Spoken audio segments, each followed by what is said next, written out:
അസ്സലാമു അലൈക്കും വറഹ്മത്തുള്ളാഹി. പ്രിയമുള്ളവരെ, ഇന്നിവിടെ കാണിക്കുവാനുള്ളത് കുമ്പോൽ തങ്ങൾ എന്ന് പറയുന്ന കാസർഗോഡ് ഭാഗത്തെ പ്രഗത്ഭനായ ഒരു തങ്ങളാണ് എന്നൊക്കെ പറഞ്ഞുകൊണ്ട് ആ തങ്ങളെ പരിചയപ്പെടുത്തുന്നത് മറ്റാരുമല്ല, സിംസാറുൽ ഹക്ക് ഹുദവിയാണ്. അദ്ദേഹം അവിടെ വിശദീകരിക്കുന്നത് മലപ്പുറം കൊടപ്പനക്കൽ തറവാട്ടിലെ പാണക്കാട് തങ്ങന്മാരെ പോലെ അത് മലപ്പുറത്തു നിന്നുള്ളതാണെങ്കിൽ കാസർഗോഡ് കുമ്പോൽ തങ്ങന്മാർ എന്ന് പറഞ്ഞാൽ അതുപോലെ പ്രധാനപ്പെട്ട ഒരു തങ്ങൾ കുടുംബമാണ് എന്നൊക്കെയാണ് അദ്ദേഹം പറയുന്നത്. എന്നിട്ട് അദ്ദേഹത്തിൻ്റെ കുറേ പോരിശകളും അദ്ദേഹത്തിൻ്റെ കുറേ പ്രത്യേകതകളൊക്കെ പറയുന്നുണ്ട്. ജീവിച്ചിരിക്കുമ്പോൾ കുറേ കറാമത്തൊക്കെ ഉണ്ടായിട്ടുണ്ട്, മൂപ്പർക്ക് അറിയാം എന്നൊക്കെയാണ് പറയുന്നത്.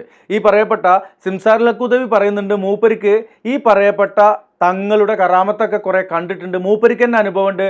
ഒരു കാരക്ക അത് കടിച്ചിട്ട് കൊടുത്തപ്പോൾ മൂപ്പരുടെ തൊണ്ടയുടെ എല്ലാ പ്രശ്നവും മാറി, ഇന്നേ വരെ തൊണ്ടക്കൊരു അസുഖവും ഉണ്ടായിട്ടില്ല എന്നൊക്കെ പറയുന്നൊരു വീഡിയോ ആണ്. ഞാൻ കൂടുതൽ പറഞ്ഞ് വിഷമിപ്പിക്കുന്നില്ല. അതിൽ പറയുന്ന ഒന്ന് രണ്ട് അബദ്ധ ജടിലമായ കാര്യങ്ങളുണ്ട്, അതിനെക്കുറിച്ചാണ് നമുക്ക് പറയുവാനുള്ളത്. വീഡിയോ കണ്ടുവരാം. കാസർഗോഡ് ജില്ലയിലെ കുമ്പോൽ കുടുംബത്തിലെ സയ്യിദ് കുഞ്ഞിക്കോയ തങ്ങളവറുകൾ ഇവിടേക്ക് ഈത്തപ്പഴം കൊടുത്തയച്ചു. 5 പെട്ടി ഈത്തപ്പഴം. അത് പുരുഷന്മാർക്കേ കൊടുക്കാൻ തേഞ്ഞുള്ളൂ, സ്ത്രീകളുടെ ഭാഗത്തേക്ക് അല്ലേ. 6 പെട്ടി ഈത്തപ്പഴം മഹാനായ തങ്ങള് കുമ്പോൽ എന്ന് പറഞ്ഞത് കാസർഗോഡ് കഴിഞ്ഞ് കുമ്പള കഴിഞ്ഞ് ആരിക്കാടി അടുത്താണ് കുമ്പോൽ എന്ന് പറയാം. ഒരുപാട് കറാമത്തുകൾ കാണിക്കുന്ന സയ്യിദാണ് അവർ. അള്ളാഹുർക്ക് ദീർഘായുസ്സും ആഫിയത്തും കൊടുക്കട്ടെ. തങ്ങളെപ്പറ്റി എവിടെയും പുകഴ്ത്തി പറയുന്നതോ തങ്ങളെപ്പറ്റി തങ്ങളുടെ എന്തെങ്കിലും കറാമത്തുകൾ പറയുന്നതോ തങ്ങൾക്ക് തീരെ പറയരുത് എന്ന് തങ്ങൾ പറയരുത് എന്ന് പറയും. സുബ്ഹാനല്ലാഹ്. എനിക്കടക്കം എത്രയോ ആയിരക്കണക്കിന് ആളുകൾക്ക് അനുഭവിക്കാൻ കഴിഞ്ഞ ഒരു വലിയ മഹാനാണ് സയ്യിദ് കുഞ്ഞിക്കോയ തങ്ങൾ അവറുകൾ. അള്ളാഹു ദീർഘായുസ്സും ആഫിയത്തും കൊടുക്കട്ടെ. പറഞ്ഞ വാക്കാണ്. നാവ് കൊണ്ടൊരു വാക്ക് പറഞ്ഞു കിട്ടിയാൽ അത് മതി. എനിക്ക് എൻ്റെ ഒരു അനുഭവം, സാധാരണ മൈക്കൊക്കെ മോശം, ഇപ്പം നല്ല മൈക്കാണ്. മൈക്കൊക്കെ മോശമാവുകയാണെങ്കിൽ സൗണ്ട് പോകും. സൗണ്ട് പോയാൽ പിറ്റേന്ന് സൗണ്ട് ഉണ്ടാവില്ല. തങ്ങളെ ഞാൻ പരിചയപ്പെട്ട ആ ഒരു തുടക്ക കാലങ്ങളിൽ തങ്ങളോട് ഒറ്റ പറഞ്ഞ തങ്ങളെ ഇങ്ങനെ ഒരു പ്രയാസം ഉണ്ടാവാറുണ്ട്. അൽഹംദുലില്ലാഹ് മാഷാ അല്ലാഹ്. തങ്ങൾ തൊണ്ടൊക്കെ പിടിച്ചിട്ട് ഒരു ദുആ ചെയ്തതാണ്. പിന്നെ ഒരു കാരക്ക തങ്ങൾ കടിച്ചിട്ട് എനിക്ക് തന്നു തിന്നാൻ. ഒരു കൊട്ടും തങ്ങൾ നെഞ്ചത്ത് ഇങ്ങനെ കൊട്ടും. ആ ഒരു പൊരുത്തമാണ്. പിന്നെ ഇന്നത്തെ ദിവസം വരെ, നാളെ നമുക്ക് പറയാൻ പറ്റില്ല, സൗണ്ട് പോയിട്ട് വേണ്ട പറയാതെ ഒരു സന്ദർഭം ഉണ്ടായിട്ടില്ല. അത് അല്ലാഹുവിൻ്റെ ഒരു തൗഫീഖാണ്. എപ്പോഴും പെട്ടെന്ന് എൻ്റെ സൗണ്ട് തന്നെ, മൈക്കക്കാർക്കൊക്കെ വലിയ ദേഷ്യമാണ് എന്നോട്.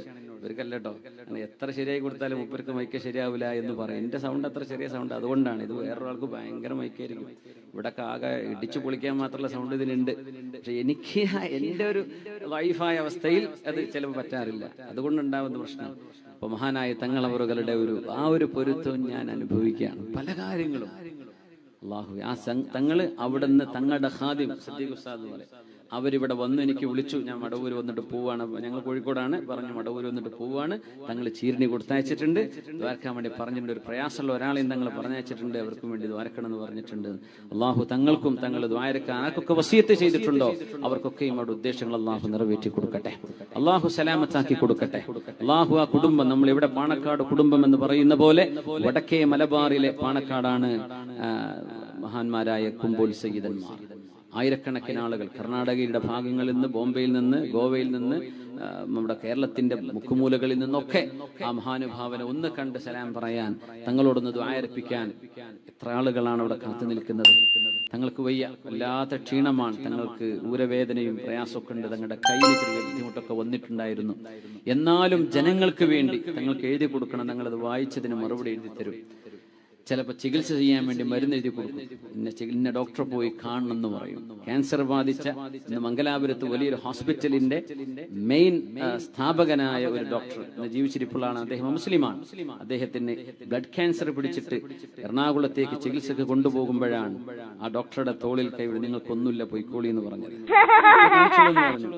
രണ്ടാമത് ബ്ലഡ് ക്യാൻസർ വന്നിട്ട് പോകുന്ന പോക്കിലാണ് എറണാകുളത്ത് നിന്ന് അവര് പറഞ്ഞു, നിങ്ങളെ രോഗം കാണുന്നില്ലല്ലോ, രോഗം മാറി. ശാന്താറാം ഷെട്ടി എന്ന ഡോക്ടറുടെ പേര്. അദ്ദേഹം ഇന്ന് ജീവിച്ചിരിപ്പുള്ള ആളാണ്. ഞാൻ 1-2 സ്ഥലങ്ങളിൽ പറഞ്ഞിട്ടുണ്ടായിരുന്നു. തങ്ങളായാൽ ശാന്താറാം ഷെട്ടിക്ക് അത് മതി. അദ്ദേഹത്തിന്റെ ബുക്കിംഗ് കിട്ടണമെങ്കിൽ 6 മാസം 7 മാസം എല്ലിന്റെ ഡോക്ടറാണ്, മറ്റു ന്യൂറോ കാര്യമായ ചികിത്സകൾ. എനിക്ക് വ്യക്തമായിട്ട് അവരുടെ എക്സ്പെർട്ടീസ് എന്താണെന്ന് അറിയില്ല. പക്ഷേ തങ്ങളുടെ ഒരു എഴുത്ത് കിട്ടിയാൽ പിന്നെ ശാന്താറാം ഷെട്ടി വേറൊന്നും നോക്കൂല. തങ്ങൾ പറഞ്ഞയച്ചതാണോ കഴിഞ്ഞു, നേരെ അപ്പോയിന്റ്മെന്റ് ആണ്, പിന്നെ അവിടെ വേറെ ഒരു വാസ്തവം വേണ്ട, അതന്നെ ധാരാളം. അദ്ദേഹം ജീവിച്ചിരിപ്പുള്ള തെളിവാണ്. കഴിഞ്ഞിട്ട് ഇപ്പോൾ കൊല്ലങ്ങളായി അദ്ദേഹം ഹോസ്പിറ്റലും ചികിത്സയും ചെയ്തുകൊണ്ടിരിക്കുകയാണ്.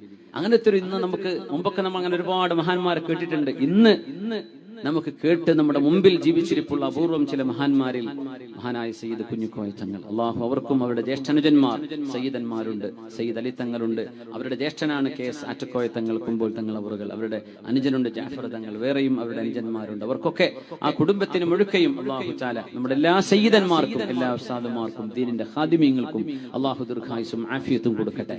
അവർ ഈ ഉമ്മത്തിന്റെ സംരക്ഷണമാണ്. നമുക്ക് ആവലാദികളും വേവലാദികളും ചെന്ന് ബോധിപ്പിക്കാനും ദ്വാരപ്പിക്കാനുമുള്ള മഹത്വ അവരുടെയൊക്കെ തണൽ ഈ ഉമ്മത്തിന് കാലാകാലങ്ങളിൽ അല്ലാഹു നിലനിർത്തി കൊടുക്കട്ടെ. മഹാനായ മടവൂർ ശൈഖ് അവറുകളോടുള്ള സ്നേഹം കൊണ്ടും ബഹുമാനം കൊണ്ടും അവിടെ തങ്ങൾ പൈസ അയച്ചിട്ടാണ് കൊടുത്തേക്കുന്നതൊക്കെ. തങ്ങളുടെ പ്രത്യേകത അതാണ്. യതീംഖാനകളും പരിസരത്തുള്ള ദർസുകളിലേക്കും തങ്ങളുടെ കയ്യിൽ നിന്ന് കാശെടുത്തിട്ട് അരിയും സാധനം കൊണ്ടുപോയി കൊടുക്കും. മുത്തഅല്ലിമീങ്ങൾക്ക് ഭക്ഷണം എന്ന് പറഞ്ഞു. ഇതങ്ങനെ അത്ഭുത തങ്ങളാണ്. തങ്ങൾ കൊടുക്കുന്ന തങ്ങളാണ്. മാഷാ അല്ലാഹ്. വാരിക്കോരി കൊടുക്കുക.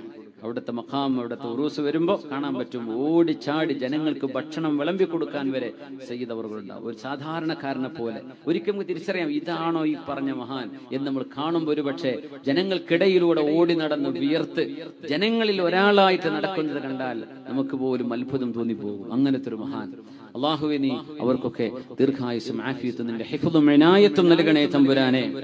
അതുകൊണ്ട് ഇജാബത്തിന്റെ സ്ഥലങ്ങൾ, ഇജാബത്തിന് അർഹതയുള്ള മഹത്തുക്കളായ ആളുകൾ, അവരോട് ദുആയിരപ്പിക്കുക. അള്ളാഹുവിന്റെ സംരക്ഷണം കിട്ടാൻ കാരണമാണ്. പ്രിയമുള്ളവരെ, അവിടെ എന്തേ പറഞ്ഞത്? ക്യാൻസർ പോലും മാറ്റുന്ന, മറ്റു മാറാ രോഗങ്ങൾ പോലും മാറ്റാൻ കഴിവുള്ള കറാമത്തുള്ള കുമ്പോൾ തങ്ങള് മൂപ്പര് ഇടുപ്പുവനെയും കൊണ്ട് ആകെ ഇടങ്ങേറായിക്കുക എന്നാ പറഞ്ഞത്. എന്താ ഇപ്പം ഈ പറഞ്ഞതിൻ്റെ അർത്ഥം? നിങ്ങൾക്ക് കാര്യം മനസ്സിലാക്കാൻ കഴിയുന്നുണ്ടോ? അതായത് ക്യാൻസർ, അത് ഏത് സ്റ്റേജുള്ള ക്യാൻസർ ആണെങ്കിലും മാറ്റുന്ന കുറേ തങ്ങന്മാർ നമ്മുടെ നാട്ടിൽ കൂടി തട്ടിത്തറിഞ്ഞിട്ട് നടക്കാൻ പറ്റാത്തൊരവസ്ഥയാണെന്നൊക്കെ നമ്മൾ മുൻപ് പറഞ്ഞിട്ടുള്ളതാണ്. ഇവിടെ സിംസാറുൽ ഹക്ക് ഹുദവിയെപ്പോലെയുള്ള ഒരു പ്രാസംഗികൻ അയാൾ പറയാണ്, മൂപ്പര് കടിച്ച ഒരു കാരക്കയോ ഈത്തപ്പഴോ എന്തോ തിന്നുകൊണ്ടാണ് മൂപ്പർക്ക് ഇന്ന് തൊണ്ടയ്ക്ക് ഒരു പ്രശ്നമില്ലാണ്ട് പോണ് എന്നാ പറഞ്ഞത്. അമ്മക്കൊക്കെ തൊണ്ടയ്ക്ക് പ്രശ്നമില്ലാണ്ട് പോണത് എന്തുകൊണ്ടാണ്? ആര് കടിച്ചത് തിന്നിട്ടാ നമ്മളെ തൊണ്ടയ്ക്ക്? നിൻ്റെയൊക്കെ മുദ്രാവാക്യം കേട്ട ഞങ്ങൾ പേടിച്ചോടും. അമ്മാരി മുദ്രാവാക്യം മണ്ണാർക്കാട് അങ്ങാടിയിലൂടെ ഞാൻ വിളിച്ചിരുന്നു എന്ന് രാഷ്ട്രീയ പ്രവർത്തനത്തിൽ നിന്ന് വിട്ടു നിൽക്കുന്നത് കൊണ്ട് മുദ്രാവാക്യത്തിനൊന്നും പോകുന്നില്ല, ശബ്ദത്തിനൊന്നും ഒരു കുറവുമില്ല. അപ്പോൾ അതവിടെ വെക്കട്ടെ. പിന്നീട് പറഞ്ഞത് മൂപ്പര് ഭയങ്കര ബുദ്ധിമുട്ടിലാണ്, ഇടുപ്പുവേനയും കൂടി കഷ്ടപ്പെടുക എന്നാ പറഞ്ഞത്. അത് കഴിഞ്ഞ ഉടനെ പറയുന്നത് എന്താണ്? ക്യാൻസർ രോഗം പോലും മാറ്റിയിട്ടുള്ള കറാമത്തുള്ള വലിയ സംഭവം എന്നാ പറഞ്ഞത്, വലിയ സുജായി എന്നാ പറഞ്ഞത്. എന്തിനാ സിംസാറിലൊക്കെ ഇങ്ങനെ നുണർന്നുകൊണ്ട് കിടക്കണേ? ഒരു ഒക്കണേ ഏറ്റിയാ പൊങ്ങണേ അല്ലേ? കേൾക്കാൻ രസമുള്ള നുണകൾ പറഞ്ഞൂടെ എന്നുള്ളതാണ് സിംസാറുൽ ഹക്ക് ഹുദവിയോട് ചോദിക്കുവാനുള്ളത്.